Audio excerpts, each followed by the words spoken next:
Welcome back, everyone. So today I am making a video for necessity, not for fun. Thought I'd just take this opportunity to record a little repair job I have to do on my truck. I have a 2018 Silverado. There's a few years that have a similar dash assembly, and they have an issue with the touchscreen going bad. If you have this issue, you will definitely know that it's annoying. And basically what happens is the touchscreen will just start changing, going through the radio stations by itself, setting destinations by itself, going through your settings, changing things. It's just really annoying, and the only way you can really keep it from doing that is to completely shut the radio off, which is no fun. So I thought I would go ahead and take my chances in fixing it myself. It seems like it's a kind of pricey repair to do at the dealership. Now there's one of two things that you can do to fix the problem. I bought the whole screen assembly, which is about $100 part, or if you want to go a little bit further into the repair, you can actually take the old screen out, and essentially the covering that goes over the LCD or LED screen, I'm not sure which one it is, probably LED, just a film, and that's part of the touch screen sensor, I guess you'll call it, and that part's only about 25 bucks. I just figured I'm going to take my chance with replacing the whole piece. I'm going to keep the old screen. For some reason, the new one being aftermarket, maybe it's not as good or something goes wrong with it. For now, I'm going to go ahead and I'm going to flip you around so you can see what I'm doing, and hopefully we can get this thing fixed. See if I can work this thing up in there and pop it loose. And there's a clip somewhere, maybe a couple spots in here, it seems like.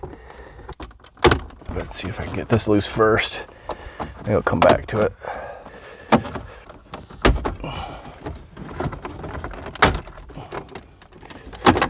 Give me that one little clip. Now I have seat heaters, so we're just going to unhook these. Just push the little button in.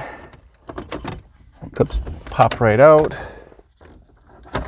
And that will be out of the way. Should be a 7mm bolt here on each side, top and bottom. I'll put on my bolts in the cup holder, that way we won't lose our parts. That should just pop right off, I believe. Yeah.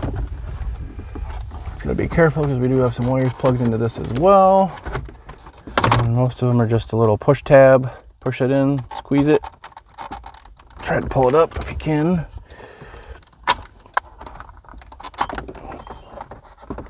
There. Now we have our panel. I'm going to take this inside, and then we'll take this all apart and replace that screen. And now we have to take out all of these gold colored screws to remove that part. And it looks like it's a T15, what do they call that, star bit.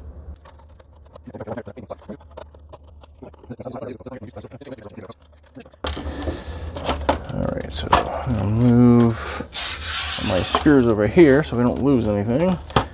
And this just pulls off. And now we have to unhook this ribbon cable here. And there's that little black tab that just has to be pulled up, and then that little blue strip will pop out of there, and you have to pull it up, and then we're going to tilt this back, and actually I take that back, we have to take this one off as well. Don't reef it too much, just gently, and we can take these off as well. That way we're out of the way because this has to come off. I guess I could have left that one on, but whatever. And then there's little ears that you have to fold outward, and then this should pop off. You know what? I take that back. You don't have to do this. That's only if you're removing this front part. Disregard this portion. I'm going to push those back in. I'm going to save this just in case the one I bought, aftermarket part, so I know this piece is good. It's just usually this component on the front edge. I didn't want to mess with that. We'll see how that goes. That's not reassuring. I mean, I touched it right there, but it almost looks like there's fingerprints on the stupid thing. Oh man, if this is a replacement, like used part, I'll be pissed. The ribbon side is the bottom. All right, so we're gonna go ahead and reattach these. And usually you just kind of have to press that in there. There's a little, you see those little ears, and those kind of fit below those. There's a little notch. So that little blue piece kind of hangs in there like that. And then you just clip this down, and then it's locked in. Swing this back up. Pull that underneath. Same thing, this has little tabs that kind of sit in that gray plastic groove. Oh yeah, this goes here. And finally, put it on, lock that down. All our tabs are down. Now we just have to go put that plastic panel back on, screw everything down, and reassemble, and hopefully everything works the way it did before. You have to be careful, there's some pins here, so when you're putting that together, you're gonna go straight down, make sure all those pins poke up and you don't bend them over or anything. You can't really see, I have to move it over here for a second. I can line it up with you, yeah, like that. So all those little pins come through, otherwise you're gonna bend something and then not be happy with yourself. I'm gonna reassemble all these screws and then we'll meet back out at the truck. I'm gonna go ahead and reconnect our wires, and it should just snap right back in like that. And there's these little clips on each side that correspond with those grooves there, and just pop right in, lock in. Just gonna turn it on to see if it works. All right, so we have screen. Everything seems like it works. If I do my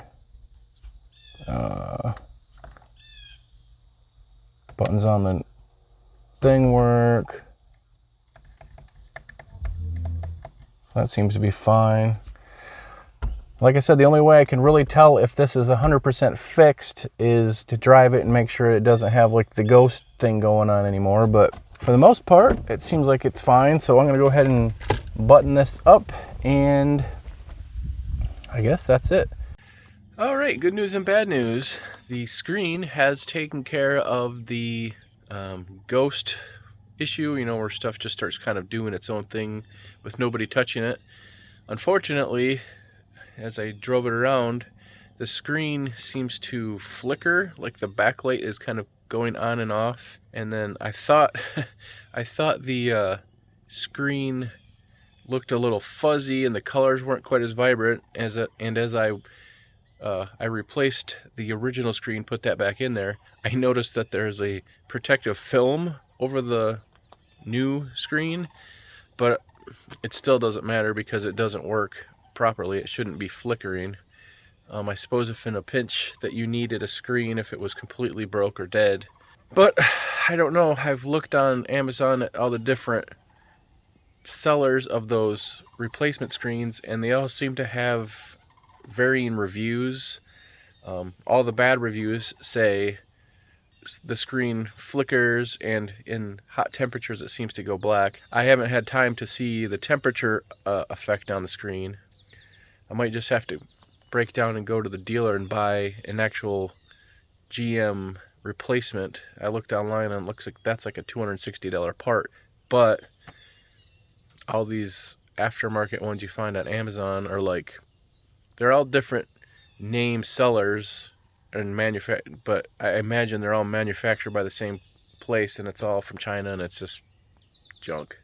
I'm gonna have to live with the ghost screen for now. Like I said, I don't really drive too far with my truck where I would really need the GPS aspect of it, but it is nice to listen to your radio without the screen moving around. So hopefully at least the removal and replacement aspect of this video helps you out as far as finding good parts. You're on your own, sorry. But for now, I will talk to you guys later. See you later.